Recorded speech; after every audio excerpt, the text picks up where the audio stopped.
अस्सलाम वालेकुम। रिदा बहन है क्या? मैं उनकी पड़ोसन हूँ।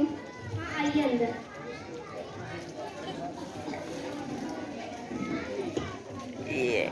अस्सलाम वालेकुम। अरे आप आई हैं? वालेकुम अस्सलाम। बहुत दिन हुए, मुलाकात नहीं हुई। बैठो।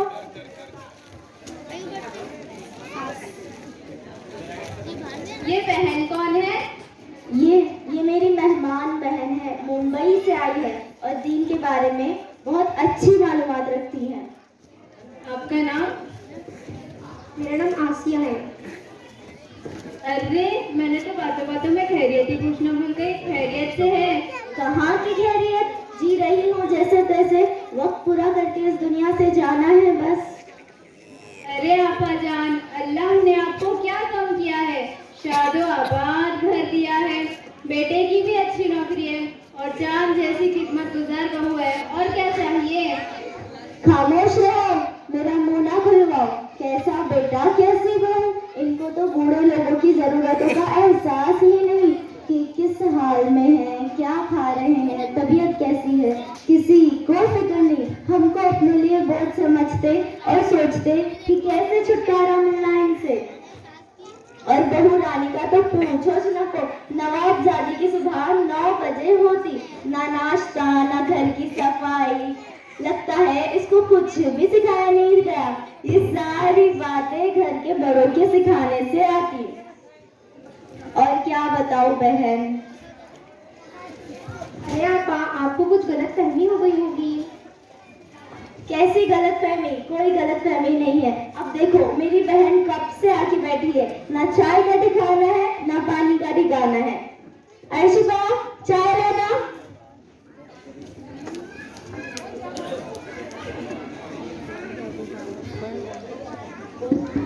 जाने दो बहन, खाना तो अच्छा बनाती होगी। खाने का हाल तो पूछो नको। चाय ऐसी काली मास की रात और दाल बनाए की जैसी तालाब का कतला पानी और चावल ऐसे जो खाए पेट में दर्द हो। और हर 2 दिन के बाद माँ का याद आ जाता, जाके माँ के पल्ले से बन जाती, आने का नाम ही नहीं लेती। हाओ हाओ बोलो रे साजिद। अरे अरे अरे, इसको तो एक काम भी घर से नहीं होता। अरे मेरी बहन, रुको मैं सिट आउट में चाय लगा देना।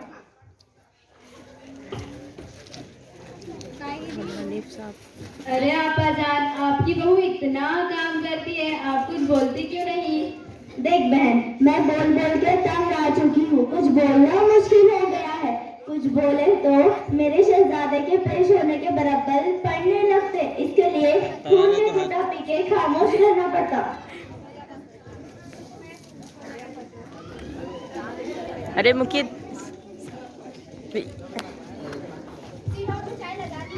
हाँ आए, चलो सिट आउट में बैठ के चाय पीते।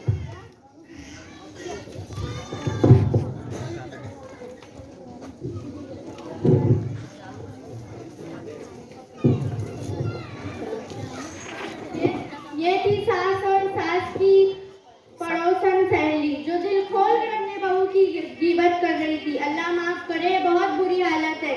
देखते हैं अब अपनी बहू कैसे सास की तारीफ करती है।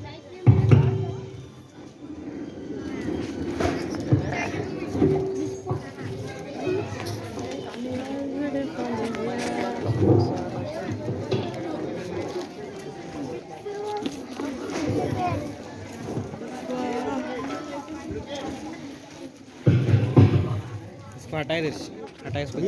ए हट रे हट रे हट रे।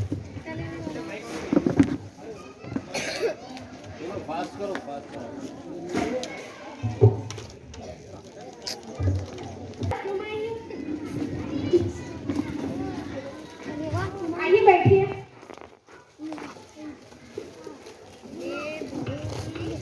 कैसी हो बहन? क्या बताऊं, ठीक भी हूँ ठीक नहीं भी।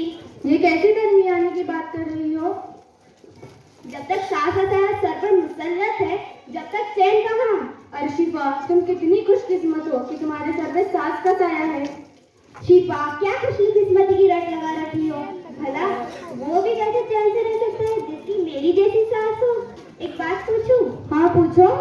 तुम्हें पता है औरतों की जात में सबसे खुशनसीब औरत कौन है? नहीं। वो सारे इंसान की मां हजरत हव्वा अलैहिस्सलाम है। वो क्यों? क्योंकि उनकी कोई सास ननद नहीं थी। शिफा, तुम अपनी सास से इतनी परेशान क्यों हो? वो सास नहीं, वो परेशानी का घर है।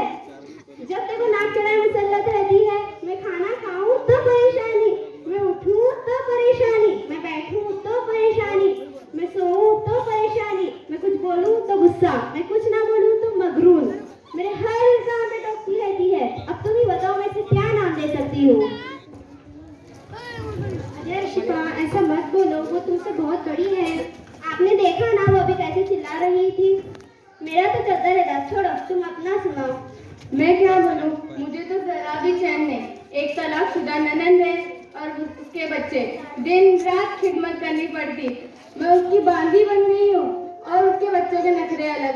ये अच्छा नहीं, वो अच्छा नहीं, हर वक्त ताने सुनने मिलते और तो डबल डबल खाना बनाना पड़ता।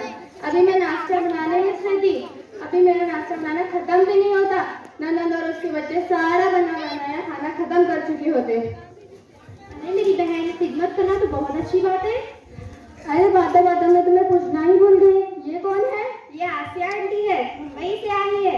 2-3 दिन के लिए यहाँ पे रुक रही है। दिन के बारे में अच्छी मालूमात रखती है और बड़ी की बहन है। माफ करना आंटी, मैंने आपको देखा ही नहीं। अरे आसिया, अभी तुम इन दोनों के साथ ही बैठी हो। आइए सासू माँ, बैठिए। अरे मुकीत उठा।